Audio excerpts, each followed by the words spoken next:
कैसे देख रहे हो जो दिल्ली से एक जो मंजर सामने आया, जहां हजारों की संख्या में लोग इकट्ठा हो रहे हैं और कह रहे हैं कि मुल्ले काटे जाएंगे, जय श्री राम चिल्लाएंगे। आपको एक बात बता दूं कि जब किसान जंतर मंतर पर धरना प्रदर्शन करने जाता है तो उसको परमिशन मिलती है 250 लोगों की, लेकिन विदाउट परमिशन इतनी बड़ी संख्या में एक इतना बड़ा सैलाब का आ जाना और आकर इस तरीके से एक विवादित बयान का देना देश में दंगों को बढ़ावा दे रहा है। और ये कई लोगों का नहीं, मैं आपको बता दूं कि ये सरासर इनका टारगेट उत्तर प्रदेश चुनाव की ओर है। ये उत्तर प्रदेश के चुनाव को हिंदू और मुस्लिम का रंग देना चाहते हैं। किसान के 8 महीने से चल रहे इस आंदोलन को दबाना चाहते हैं कि यूपी चुनाव की तैयारी शुरू कर दिया बीजेपी ने। बिल्कुल, और उनके पास कोई एजेंडा नहीं है। एनसीआरबी की रिपोर्ट कहती है कि उत्तर प्रदेश के अंदर 2016 से 19 तक महिलाओं के साथ क्राइम रेट बढ़ा है। आपके कोई एजेंडा नहीं है। योगी जी ने कह दिया कि हमने पहले नारा दिया था राम लला हम आएंगे, मंदिर वही बनाएंगे, और बना दिया है। आप कह रहे कोई एजेंडा नहीं है। राम लला के नाम पे करोड़ों खरबों रुपए का घोटाला करने वाली भारतीय जनता पार्टी। राम, आपको बता दूं कि राम और कृष्ण का अस्तित्व कोई योगी और मोदी के साथ नहीं है। राम और कृष्ण का अस्तित्व योगी और मोदी से पहले का है और राम और कृष्ण के अस्तित्व को कोई खत्म नहीं कर सकता। इस देश में जो आप राजनीति करते हैं हिंदू, मुस्लिम, सिख, ईसाई की, मैं आपको बता दूं कि देश की सरकारों ने नाम बदलने में कोई कसर नहीं छोड़ी है। उत्तर प्रदेश के मुख्यमंत्री अब तक तो सिर्फ जगहों का नाम बदल रहे थे, स्टेडियमों का नाम बदल रहे थे, लेकिन अब उन्होंने 9 अगस्त 1925, जो आपने देखा होगा कि भारत के उत्तर प्रदेश के सहारनपुर से जो ट्रेन चलती है, काकोरी कांड आपने सुना होगा, आज उत्तर प्रदेश के मुख्यमंत्री ने उसका भी नाम बदल दिया है। उत्तर प्रदेश के मुख्यमंत्री का बस नहीं चल रहा है, ये तो डोनाल्ड ट्रंप का भी नाम बदल के धर्मेंद्र त्यागी रख दें। राम मंदिर को देखिए, राम मंदिर को देखें। एक बात आप बताइए, राम मंदिर आपने बनाया है? बताइए, आपने बनाया राम मंदिर? इंतजार खत्म कर दिया है मोदी योगी ने। अरे मोदी जी के बनाने, मोदी जी ने नहीं बनाया राम मंदिर, आप इस बात को समझिए, ना योगी जी ने बनाया। ये आप समझिए, 70 रुपए पेट्रोल पर जंतर मंतर और अब छू मंतर। और आप एक बात देखिए, उत्तर प्रदेश के अंदर हाथरस में एक बेटी के साथ में बलात्कार हुआ था, आपने देखा, उसे जलाया गया। मुख्यमंत्री महोदय बोलते हैं कि उस बेटी को एक घर दिया जाएगा, आज तक उन्हें घर नहीं दिया गया है। इस बात का आप जवाब दीजिए। आज तक उन्हें घर नहीं दिया गया है और उसकी घटना के चलते आप देखिए दिल्ली में एक बेटी को जला दिया जाता है, लेकिन प्रधानमंत्री मोदी जी का और योगी जी का, दोनों का और देश के तमाम नेताओं का मुंह सिला हुआ है। तो यूपी में है कौन योगी जी के सामने? समाजवादी पार्टी को तो मुस्लिम पार्टी घोषित कर दिया है। मुलायम सिंह यादव वो कह रहे हैं योगी जी कि आपके अब्बा है, अखिलेश के अब्बा। अरे भैया, आप एक बात समझिए, सुनिए, अब्बा हैं या क्या हैं वो आपको पता है। योगी जी ज्यादा मत इंक्वायरी निकलवाइए, वरना ज्यादा इंक्वायरी निकाल दी तो पता चला कि आप ही के रिश्तेदार हैं। तो इसलिए थोड़ा सा चुप रहिए और उतना ही बोलिए जितना हो सके, समझे ना आप इस बात को। और सभी को पता है, और आप लोग तो हिंदू होते हुए हिंदुओं को लकड़ी नहीं दे पाए, तो सबको पता है कि कौन अब्बा है। और आपकी पार्टी में नहीं है मुस्लिम, आपकी पार्टी के प्रवक्ता शाहनवाज हुसैन वो मुस्लिम है। आपने कलकत्ता में कैंडिडेट उतारे, ज्यादा से ज्यादा वो मुस्लिम कैंडिडेट आपने उतारे, और आप देश को बताते हैं हिंदू मुस्लिम हैं। आपकी पार्टी के लोग जो दामाद ढूंढते हैं वो मुस्लिम ढूंढ रहे हैं। तो बीजेपी को माना जाता है हिंदू। हाँ, तो इनकी पार्टी में मुस्लिम भी तो हैं। बताइए ना, मतलब अगर जो इनकी पार्टी को समर्थन करे तो वो हिंदू मिलता है इस पार्टी। अरे सुन तो लीजिए, सुन तो लीजिए, जो इनकी पार्टी को समर्थन दे वो हिंदू, वरना वो हिंदू नहीं। आप सर्टिफिकेट देते हैं हमें कि हम हिंदू हैं या नहीं है? आप बताइए। आप क्यों नाराज है? ब्राह्मण बड़ा नाराज चल रहा है, आप खुद ब्राह्मण है। सुनिए, अरे सुनिए, एक बात सुनिए, मेरी बात सुनिए। नाराज ब्राह्मण नहीं, शूद्र, वैश्य, दलित और हिंदुस्तानी है, भारतीय है। कास्टों में, रिलीजन में मत उलझाइए लोगों को। रिलीजन और कास्ट में उलझाने का काम देश के अंदर बहुत पहले से चलता आ रहा है।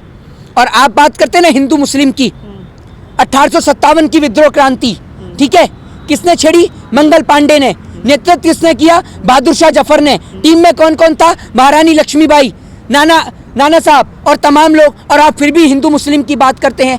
आप देश के प्रधानमंत्री, 1966 में भारत और पाकिस्तान के बीच में एक समझौता हुआ, ताशकंद समझौता, जिसमें हमने देश के सबसे कुशल प्रधानमंत्री श्री लाल बहादुर शास्त्री जी को खो दिया, जिन्होंने देश को नारा दिया जय जवान जय किसान का नारा। अरुण भाई सुनिए, सबसे बड़ा विषय, अमेरिका से हमारे देश में सड़ा हुआ लाल गेहूं आता था, जिसे वहाँ के पशु भी नहीं खाते थे, लेकिन हमारे लिए और आपके लिए आया करता था।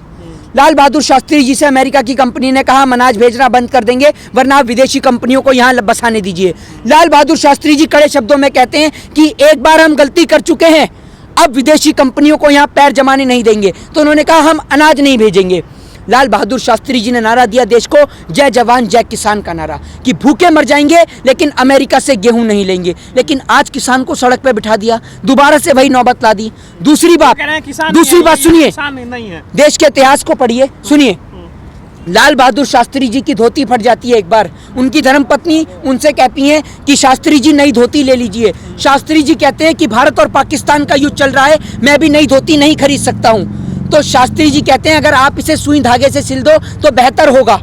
लाल बहादुर शास्त्री जी अपनी तनख्वाह लेना बंद कर देते हैं। एक और लाल बहादुर शास्त्री जी ने फटी धोती पहनकर देश के लिए योगदान दिया। देश के अंदर देश के वीर जवानों ने, राजगुरु सुखदेव, भगत सिंह, अशफाकुल्ला खान जैसे शहीदों ने फांसी के फंदे को चूमा।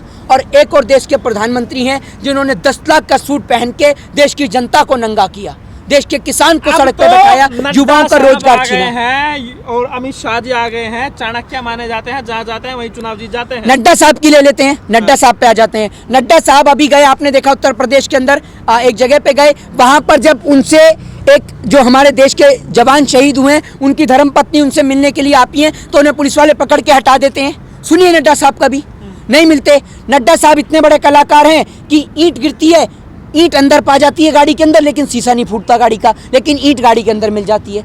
इनसे बड़ा कोई कलाकार नहीं है।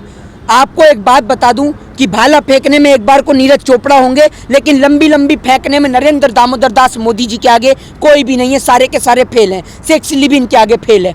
एक नीरज चोपड़ा और एक ये बीजेपी वाले खाली खोपड़ा, इनके दिमाग में कुछ नहीं है सिवाय हिंदू मुस्लिम के दंगे के अलावा। तो चलेगा क्या यूपी में? फिर होगा क्या? किन मुद्दों पर वोट पड़ेगा अगर हिंदुत्व का मुद्दा नहीं चलेगा? यूपी में सुनिए, हिंदुत्व का मुद्दा नहीं, हिंदुस्तानियों का मुद्दा चलेगा इस देश के अंदर। और आपको एक बात बता दूं, देश के अंदर सभी लोग परेशान है, मुद्दा चलेगा किसान का चलेगा, देश में यंगस्टर का मसला चलेगा, देश में महिलाओं के साथ यौन शोषण, बलात्कार और आपराधिक घटनाओं का मुद्दा चलेगा। समझ रहे हैं? यही मुद्दा चलेगा।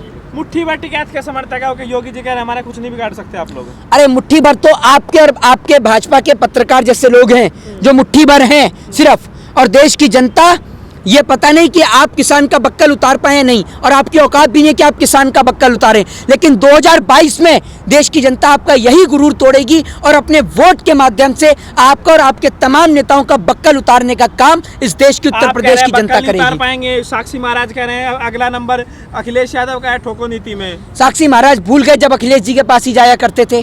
भूल गए साक्षी महाराज? भूल गए क्या? पुरानी फुटेज निकाल के दिखानी पड़ेगी आपको। बताइए। नहीं है याद तो मैं फुटेज निकाल देता हूँ, फुटेज भी रहती है मेरे पास ऐसे लोगों की। साक्षी महाराज जो विवादित बयान देते रहते हैं 24 घंटे, और काय के महाराज हैं? काय के महाराज? बताइए ना, ये काय के साधु महात्मा माने जाते हैं। ओ, जब हिंदुओं को जलाया नहीं जा रहा था, वहां पर उन्हें दफनाया जा रहा था, तब ये हिंदू रक्षक कौन से बिल में घुस गए थे? कौन सी गुफाओं में जाके बैठे हुए थे? बताइए ना जरा। और अगर इतने ही बड़े हिंदू रक्षक हैं तो सुनिए, इस देश के अंदर हिंदू भी भूखा सोता है। आपको बता दूं, इतने बड़े हिंदू रक्षक है ना, तो अपनी कोटी छोड़कर जो हिंदू सड़क पे फुटपाथ पे सोता है ना, जिनके बच्चे भीख मांगते हैं, उनको जाकर देखिए। वो लड़की जिसके साथ बलात्कार हुआ है वो भी हिंदू है। कहाँ मर जाते हैं ऐसे हिंदू रक्षक जब बेटियों की इज्जत और आबरू लुटती है? बताइए। तो बीजेपी तो अब लोग घर घर पहुंच रही है आशीर्वाद लेने के लिए। अरे आशीर्वाद मिलेगा तो जूतों के साथ तैयार करिए, जूतों की माला और पहनाइए इनके गलों में। आशीर्वाद इनसे मिलेगा, हाथ नहीं जूता रखा जाएगा सर पर। और अब की बार इनको इनके वोट के माध्यम से उत्तर प्रदेश की जनता लताड़ने का काम कर रही है। जय हिंद। योगी जी ने कह दिया कि मैं कर्मयोगी हूँ। कर्म तो आपने कुछ किया नहीं, आप सिर्फ नाम बदलू हैं, और योगी नहीं, आप अजय सिंह बिष्ट हैं। आपने कोई कर्म नहीं किया। अगर आपने कर्म किया होता तो आपको एडवर्टाइजमेंट नहीं करना पड़ता। आपने तो कोई कर्म ही नहीं किया सिवाय नाम बदलने के अलावा। दिखाई देंगे यूपी चुनाव में? बिल्कुल दिखाई देंगे। अभी लखनऊ से आए हैं और अब दोबारा उत्तर प्रदेश जाने की तैयारी है। उत्तर प्रदेश के अलावा तमाम जगहों पर भी। आप लोगों की फंडिंग हो रही है, एजेंडा क्या है? आप लोग हर जगह पहुंच जाते हैं जहाँ चुनाव होता है। वाह, आप एक बात मुझे बताइए कि आपको हर जगह फंडिंग नजर आ जाती है, किसान बैठ जाए तो फंडिंग हो रही है, भाजपा चुनाव लड़ने के लिए फंडिंग कहाँ से लाती है? ये बता दीजिए। बता दीजिए कौन सी पार्टी है ये? अरे सुनिए, इतना जो पैसा लेके आ रही है, कहाँ से आ रही है फंडिंग? जो करोड़ों रुपए का, खरबों रुपए का मोदी जी चाय बेच के लाए हैं, जो इतने बड़े बड़े एडवर्टाइजमेंट लगा रहे हैं। सारी पार्टी का एडवर्टाइजमेंट होता है, कौन सा? थोड़ी होता है। अभी तो पूरे देश में, अरे दिल्ली तक में, सुनिए, दिल्ली तक में ममता बनर्जी का नहीं दिखा, दिल्ली तक यादव का नहीं दिख रहा। आप दिल्ली में आपने ममता बनर्जी का कोई पोस्टर देखा? बताइए। कलकत्ता में दिखेगा आपको, दिल्ली में दिखा क्या? लेकिन दिल्ली में योगी का पोस्टर क्यों, क्या काय के लिए लगा हुआ है? बताइए ना। और हमें कोई फंडिंग नहीं करता, ये बात मैं आपको बता दूं। बीजेपी वाले कह रहे हैं योगी जी जो है अगले प्रधानमंत्री बनने के लिए पीएम मटेरियल है योगी जी। वो तो पता ही है, प्रधानमंत्री मोदी ने जन्मदिन की बधाई नहीं दे रहे तो प्रधानमंत्री की कुर्सी क्या खाक देंगे, और प्रधानमंत्री के पहले मुख्यमंत्री की कुर्सी बचा ले तो वही बड़ी बात है। जय हिंद, जय भारत, वंदे मातरम।